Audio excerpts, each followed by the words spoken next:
Sidang lanjutan kasus perkosaan santriwati di Bandung, Jawa Barat digelar secara tertutup. Dalam sidang, terdakwa dicecar terkait kasus pencabulan serta aliran dana bansos untuk pesantren.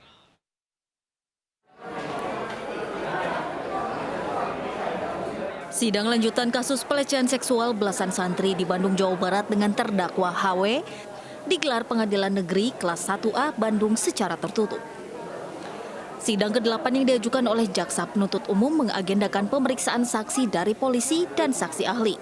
Sementara terdakwa HW menjalani sidang secara daring di Rutan Kebonwaru, Bandung. Dalam dakwaannya, jaksa menyebutkan terdakwa melakukan perbuatan asusila terhadap 14 santri yang masih di bawah umur. Kami tanyakan seluruhnya, termasuk tidak hanya kemudian perbuatan pidana pada anak-anak itu, ya, tapi juga termasuk kemudian penggunaan bansos sekaligus. Kami juga tanyakan, kami juga periksa tadi tentang metode pembelajaran. Saksi ya, saksi anak. Kalau masalah hari ini terakhir mau dihabiskan saksi anak. Berapa orang, Pak? 3 atau berapa ya? 3 ya? 3 ya. Kalau untuk sidang selanjutnya itu pemeriksaan apa, Pak? Saksi yang dewasa. Sebanyak 18 orang telah dihadirkan untuk memberi kesaksian mengenai kasus pelecehan seksual yang menjerat HW. Seorang bocah 5 tahun tewas tenggelam di kolam renang, sementara bocah 9 tahun yang hanyut di aliran Anak Kali Ciliwung ditemukan tidak bernyawa di Jakarta Pusat. Peristiwa pilihan sepanjang hari kami sajikan dalam Prime Highlight.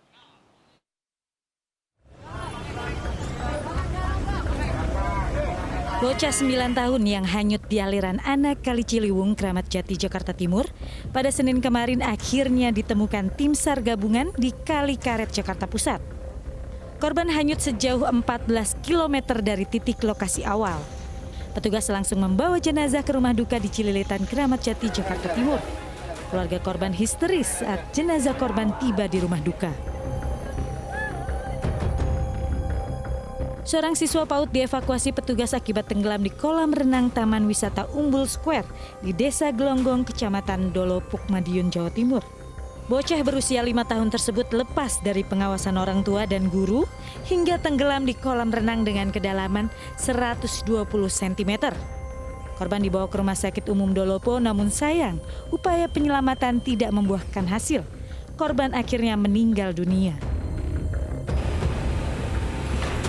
Intensitas hujan yang cukup tinggi selama 2 jam membuat wilayah sekitar Bandara Soekarno-Hatta terendam banjir.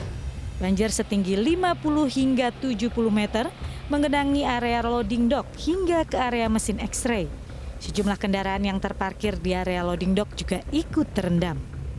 Petugas gabungan melakukan penyedotan air dengan mengerahkan 4 mobil pompa air, sementara pompa pembuangan air yang tersedia tidak mampu menahan luapan air. Pekerja yang biasanya masuk lewat loading dock dialihkan ke area terminal keberangkatan penumpang.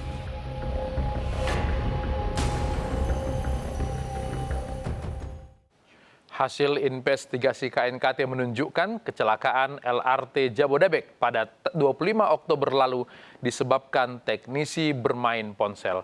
Kecelakaan akibat bermain handphone berkali-kali terjadi, termasuk dalam kasus meninggalnya Vanessa Angel dan suami, serta anggota Patwal Polda Metro Jaya Ibtu Dwi Setiawan.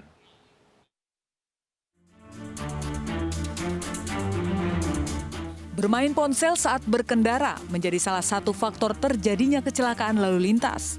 Pengemudi dapat kehilangan fokus dan beresiko besar membahayakan nyawa.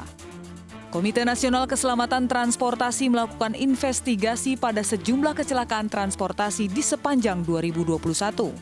Salah satunya kecelakaan LRT Jabodebek.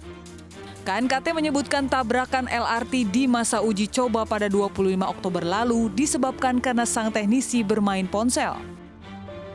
Kejadian kecelakaan yang kami investigasi itu waktu 2020 itu hanya 2 kejadian, ya.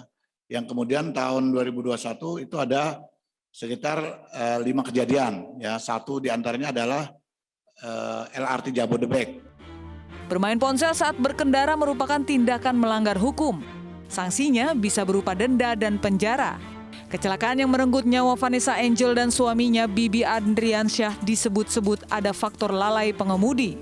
Bukan hanya kelelahan, sopir Vanessa dikabarkan sempat bermain ponsel. Betul, dia main HP. Kemarin saya sampaikan tadi, HP-nya apa? Di medsos ada. Terus betul dia mengirim chat ke bapaknya pada jam 11.55. Dia mengirim chat, berarti kan dia pada saat nyupir. Sedangkan perjalanan sampai menuju TKP sekitar cuma 30 menit. Sopir Vanessa Angel Tubagus Jodi ditetapkan sebagai tersangka dan tahanan di Polres Jombang, Jawa Timur. Akibat memacu kendaraan yang melebihi batas kecepatan di jalan tol serta bermain ponsel saat berkendara.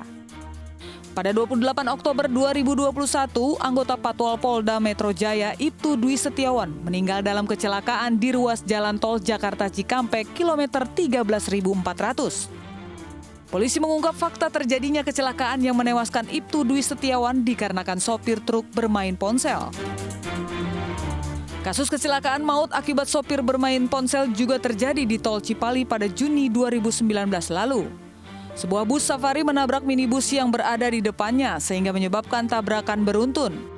Akibat kecelakaan tersebut sebanyak 12 orang meninggal dan belasan orang alami luka berat dan ringan. Pelanggaran pengendara menggunakan ponsel diatur dan dipertegas di Undang-Undang Nomor 22 Tahun 2009 tentang lalu lintas dan angkutan jalan. Undang-undang itu mengatur setiap pengendara wajib menjaga konsentrasi saat berkendara. Seorang operator pengisian bahan bakar di Bintaro kedapatan mengurangi takaran bensin yang dibeli konsumen. Ainus Prime segera kembali.